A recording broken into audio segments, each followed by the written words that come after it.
Why do you think most print-on-demand sellers struggle to get the results that they want? It could be because the stores that they build don't build trust with their customers, or that the stores that they build look like your typical dropshipping Shopify store. Or it could be that they are having trouble getting people out there to even know that they exist. If you can't get traffic to your store, then of course sales will be soft. And sometimes, even if people are visiting the site, if you don't have great designs, you'll likely end up with no sales at all. And that is what we're going to be talking about today. A few days ago, I made this post here inside of my print-on-demand Facebook group. Over the last few months, I've been consistently posting updates and sharing tips and different things that I've learned over the last 6 years of scaling print-on-demand stores. This store has recently crossed 6 figures just in 2022. This is a store that I've been running for about 8 months though. It is a single product store selling just one design using only Facebook ads to sell the product. And if you want me to make a video talking about this single product store strategy, comment the word single product store here on this video. If I see that there's a lot of people commenting that, then I'll put the time in and I'll put together some sort of a video where I can discuss that strategy. The print-on-demand design that I am selling was created by me, and in this video today, I'm going to be talking about the process that I use to create best-selling print-on-demand designs. Now, so many people get really nervous about creating design, and whether or not you make them yourself or if you are working with a freelance designer to make designs for you, there's definitely some steps that you can take to make sure that you can reasonably expect that the design may end up selling. Now, I use a process called design hacking, and honestly, even though this is something that I still use today, when I was a beginner running my first store, I was totally overwhelmed with the thought of making print-on-demand designs. A lot of times I would have really broad ideas, but nothing was ever specific enough for me to actually create something awesome. Meaning I had them sort of in my head, but I had a really tough time conveying my design to the product that I wanted to sell. Here's what I mean. Let's say that I was selling a print-on-demand product like this. I would look at it and I would have sort of an idea in my head about the design that I wanted to end up creating, but I would sort of draw a blank on how I would actually put all of that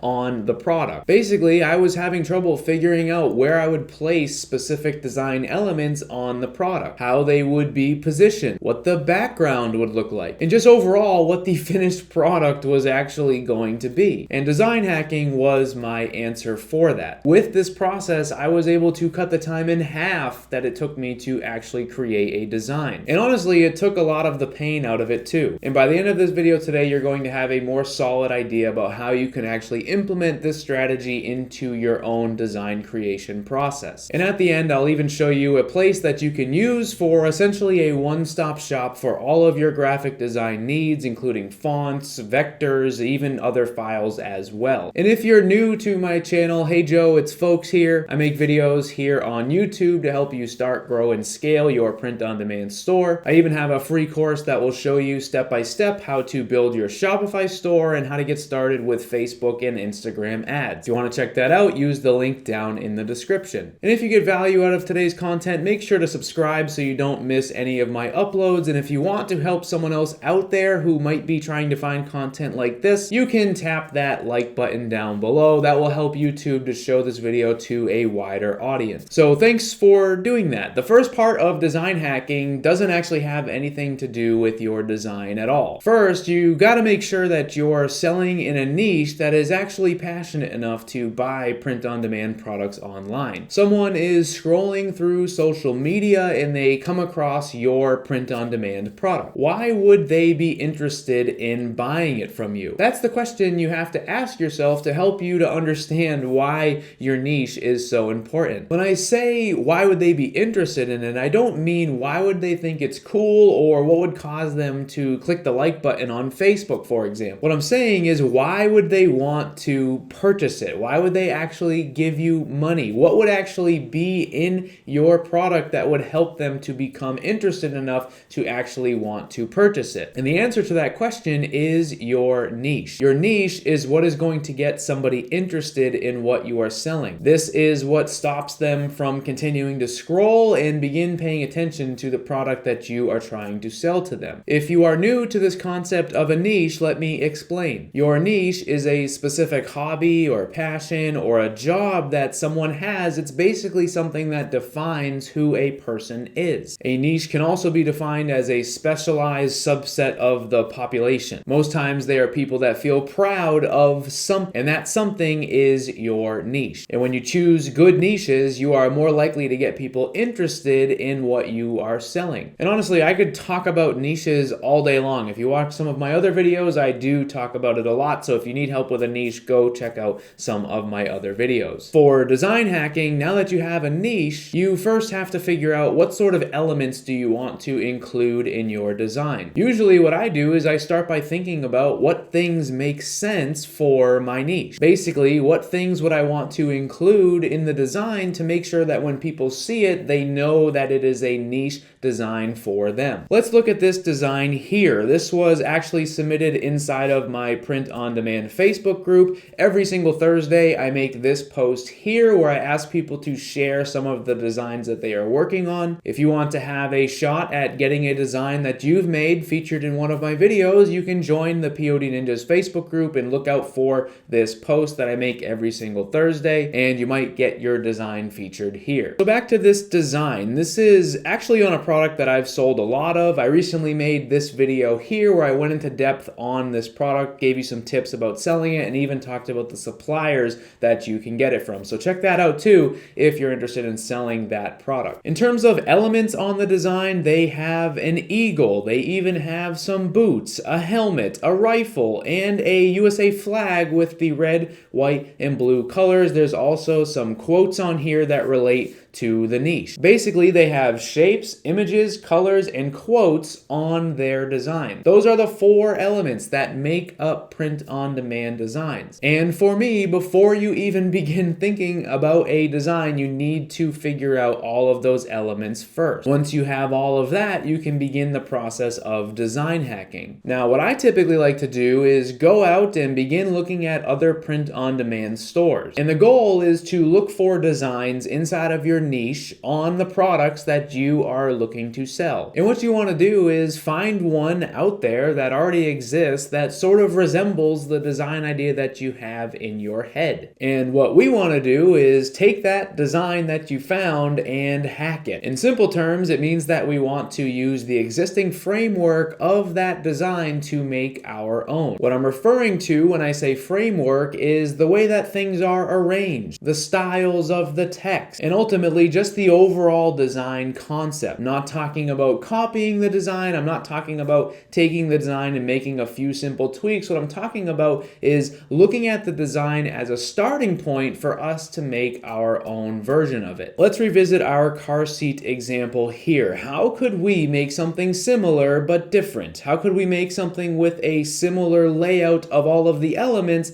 but different? Here's an example. You can see that this design is similar, but it is a completely different design. Each of these designs have the same elements. They both have the USA flag, they both have an eagle, they both have a rifle, and they use the flag with the red, white, and blue colors on the back of the seat. However, they are completely different. The second design here on the right is one that you could easily make yourself based off of the first, and that is what design hacking is all about. It's a shortcut to assemble your design. Basically, if you wanted to hack our original design, you would come up with new versions of all of the elements on it and also come up with some new quotes and just an overall different approach to the way that things are set up on the first design. In terms of finding quotes, you could go on sites like Pinterest or Etsy or even just on Google, browsing other Shopify sites that are out there, trying to find a quote that you could switch out on the existing design. And if you're a designer yourself, you would be able to make your own new eagle to put on it, or if you're working with a designer, you could have them make a new eagle for you. And a place that you could go to get a whole bunch of different graphic design resources is creativefabrica.com. They're actually the sponsor of this video, and they've actually shared a really cool offer with you guys through my channel here. I want to talk a little bit about all of the different things that you can get here on Creative Fabrica, and then we'll talk a little bit about the awesome deal that they have going on right now. Basically, with Creative Fabrica, you could search for something like a USA flag, and then you could download all of the different USA flag options that they have on here. You could even search through different fonts that they have to be able to find something that matches what you're trying to do. You could type in eagle up here, and you could get a really cool eagle to include in your design. For some people that are not designers, making something like this might be too difficult, and maybe they don't want to hire a designer. So using a site like this would allow you to get access to high quality graphics like this to use in all of your design. And what's cool about Creative Fabrica is with nearly everything on their site, you have full commercial rights to the graphics, meaning you can actually use them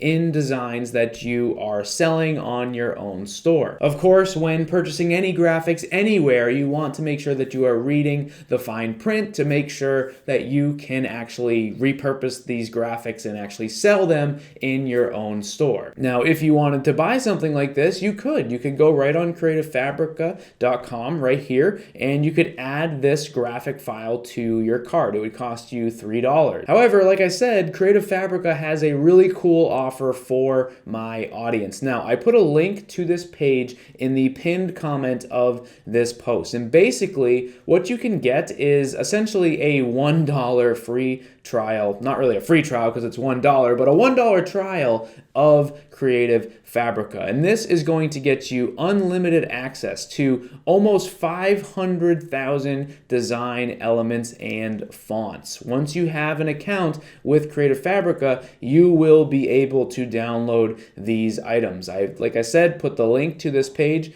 down in the pinned comment of this video. So if you wanted to go read through it and see if this is something that could help you out, which I really do think it could, because for just $1, you're going to be able to get access to a whole bunch of different graphic design files. After your $1 month is up, you will have to pay $19 a month for this, but what's cool is this is a 35% discount over their normal plan. So like I said, check out the link in the pinned comment of this post, and you could be downloading a ton of different graphics today once you make your account. So let's recap. Design hacking is a shortcut to be able to create best-selling print-on-demand designs. First, what you want to do is come up with a list of elements. I'm talking about things like shapes, colors, quotes, and even images. What things would you include in your design to make sure that people in your niche know that it is a design for them? And the second part of this is going out and finding